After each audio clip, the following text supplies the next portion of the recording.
అందరికీ వందనములు. దేవుని నామమున స్తోత్రములు. ఎలా ఉన్నారండి? బాగున్నారా? ఓకే, నేటి మన ధ్యానాంశంలోకి వెళ్దామా? ఆయన నీకు సహాయం చేయుటకు ఆకాశవాహనుడై వచ్చుచున్నాడు. నేటి మన ధ్యానాంశము, ఆయన నీకు సహాయం చేయుటకు ఆకాశవాహనుడై వచ్చుచున్నాడు. ద్వితీయోపదేశకాండము 33వ అధ్యాయము 26వ వచనమండి. ఆయన నీకు సహాయం చేయుటకు ఆకాశవాహనుడై వచ్చును, మహోన్నతుడై మేఘవాహనుడగును. ఆయన నీకు సహాయం చేయుటకు ఆకాశవాహనుడై వచ్చును, మహోన్నతుడై మేఘవాహనుడగును. ఆయన ఆకాశవాహనుడై వస్తాడు, మేఘవాహనుడై వస్తాడు. ఎవరి కోసం వస్తాడు? ఎవరైతే శ్రమలో ఉండి, శోధనలో ఉండి, వేదనలో ఉండి, బాధలో ఉండి ప్రార్థిస్తారో వారి కోసం యేసయ్య ఆకాశవాహనుడై వస్తాడండి. ఇక్కడ అనాదిగా ఉన్న ఆకాశవాహనం ఎక్కువాన్ని కీర్తించడి. దావీదు కీర్తనలో చెప్తున్నాడు, దావీదు చెప్తున్నాడు, అనాదిగానున్న ఆకాశవాహనం వాన్ని కీర్తించడి. ఆయన తన స్వరం వినబడజేయును, అది బలమైన స్వరము.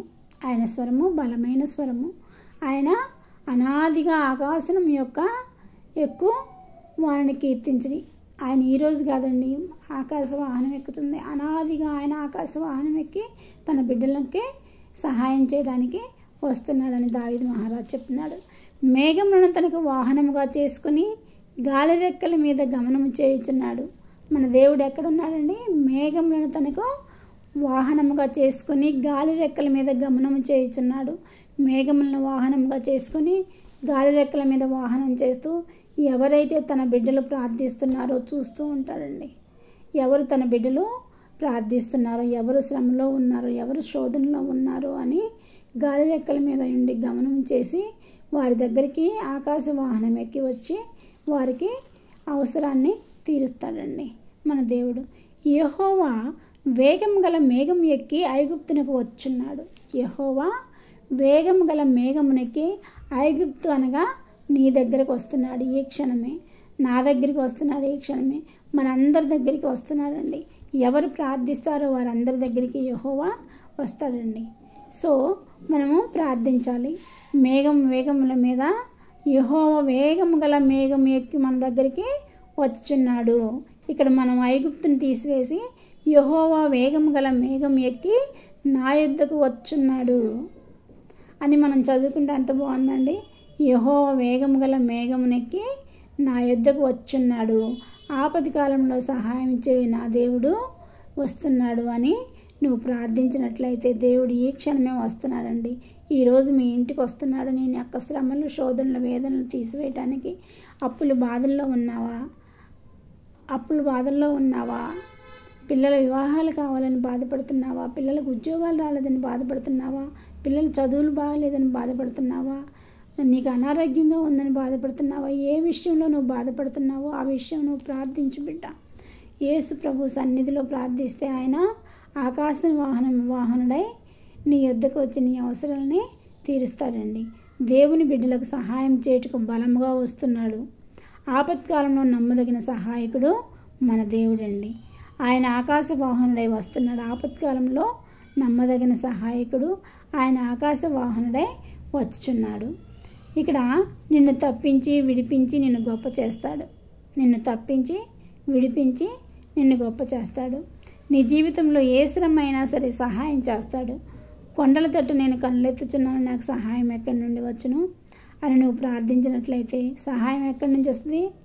నీకు సహాయం చేయుటకు ఆకాశవాహనుడై వచ్చున్నాడు నా తండ్రి, నా దేవుడు, నీ దేవుడు, మనందరి దేవుడు ఆకాశవాహనుడై వస్తున్నాడండి.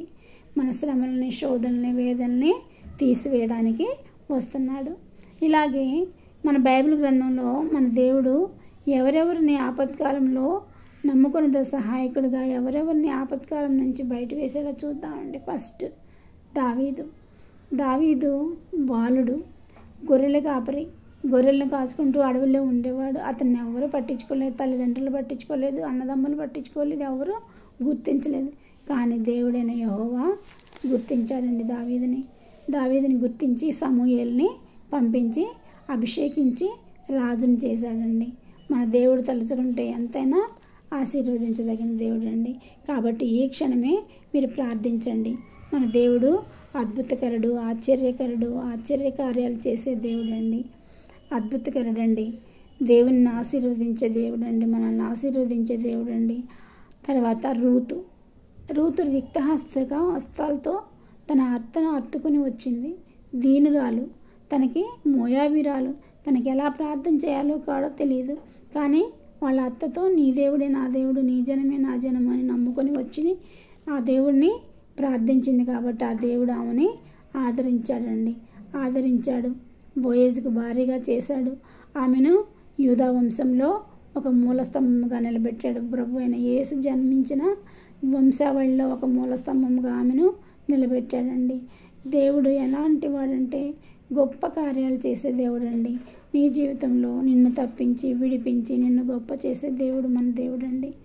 దేవుడిని ప్రార్థించండి. మీకు ఏ శ్రమ ఉన్నా, నీకు ఉద్యోగం కావాలా ప్రార్థించు, నీకు మ్యారేజ్ కావాలా ప్రార్థించు, తగిన సమయంలో దేవుడు అనుగ్రహిస్తాడు. తర్వాత ఎస్తేరు అనాథ, చిన్నాన్న దగ్గర పెరిగింది. వివాహం కావాలని చిన్నాన్న ఆమెను రాజుగారికి భారీగా చేశాడండి. దేవుడు ఆమెను ఆశీర్వదించాడు. ఆమె మీద దయా కిరీటాన్ని ధరింపచేశాడు. ఎస్తేరుపై రాజుకు దయ పుట్టించాడు.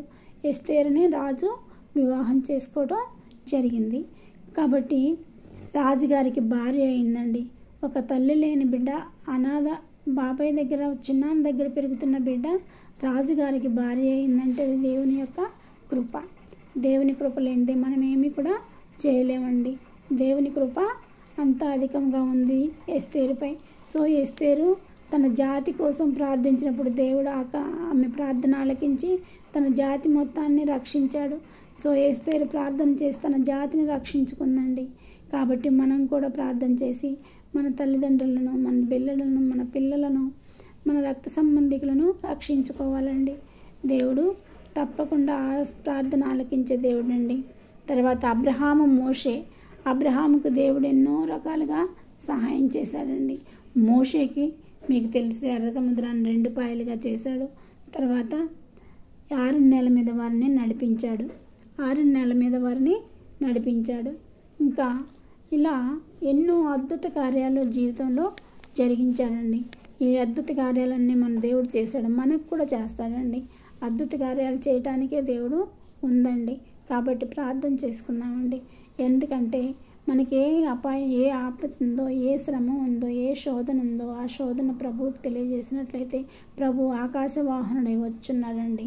ఈరోజే ఆయన నీకు సహాయం చేయుటకు ఆకాశవాహనుడై వచ్చున్నాడు. ఈరోజే ఈ క్షణమే నీ దగ్గరికి వస్తున్నాడు. నువ్వు ప్రార్థించు బిడ్డ.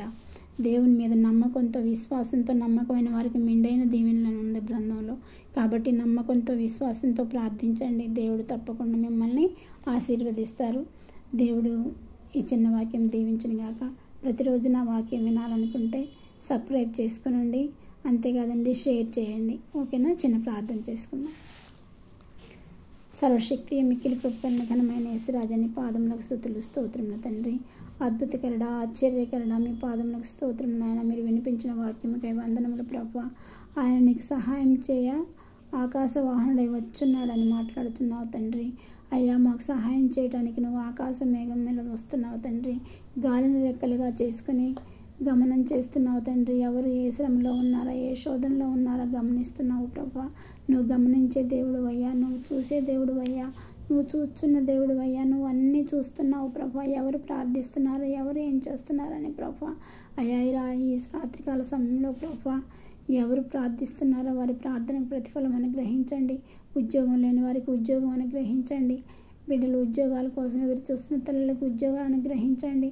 బిడ్డల వివాహం కోసం ఎదురు చూస్తున్న తగిన సమయంలో భాగస్వాములను అనుగ్రహించండి. అయ్యా, అప్పుల బాధల్లో ఉన్నవారు అప్పులను తీర్చండి. అయ్యా, నీ కొందనాలు రక్షణ పొందని బిడ్డలు ఉంటే రక్షణ పొందేలాగా సహాయం చేయండి. యేసయ్యా, నీ కొందనాలు స్థుతులు స్తోత్రములు ప్రభా. అనారోగ్యతలో ఉన్న వారిని జ్ఞాపకం చేసుకోండి. వారికి సంపూర్ణ స్వస్థత అనుగ్రహించండి. ప్రతి ఈవిని వారికి అనుగ్రహించి ప్రభువా. మేఘవాహనుడివై వచ్చి ప్రభువా, వారిని ఆకాశవాహనుడివై వచ్చి ప్రభువా, వారిని ఆశీర్వదించి దీవించమని మా ప్రభును ప్రియకుమారుడైన యేసుక్రీస్తు నామమున అడుగుచున్నాను తండ్రి. ఆమేన్.